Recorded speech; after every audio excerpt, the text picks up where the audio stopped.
જૂનાગઢમાં નરાધમ પિતાએ સગી દીકરી ઉપર ગુજાર્યો બળાત્કાર। તાલુકા પોલીસ સ્ટેશન વિસ્તારમાં આવેલા ભેસાણ ચોકડી આસપાસના વિસ્તારમાં 13 વર્ષની સગીરા ઉપર તેના પિતાએ જ અવારનવાર દુષ્કર્મ આચરેલું હોય આ બાબત છે તેના પડોશીઓના ધ્યાનમાં આવતા તાલુકા પોલીસ સ્ટેશનમાં ફરિયાદ કરતા આઈપીસીની કલમ 374 આ ઉપરાંત પોક્સોની કલમ મુજબ છે ગુનો દાખલ કરવામાં આવેલો છે।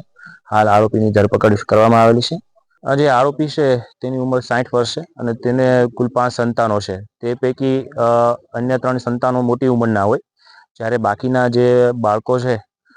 સગીર વયનો દીકરો અને સગીર વયની દીકરી આ બંને આરોપી સાથે રહેતા હોય અને આરોપીની પત્ની 3 વર્ષ પહેલા અન્ય કોઈ વ્યક્તિ સાથે ભાગી ગયેલી હોય તો પોતાની સાથે આ બંને સંતાનો સાથે પોતે અલગ અલગ જગ્યાએ રહેતો હોય, પરંતુ આ જે તેના પડોશીઓના ધ્યાનમાં આવતા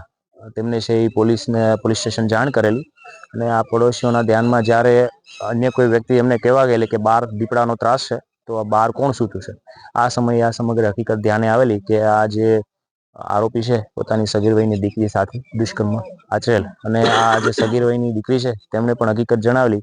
કે આ બનાવ બન્યા પહેલા પણ 2 થી 3 વાર છે તેના પિતાએ તેની સાથે આ દુષ્કૃત્ય કરેલું છે।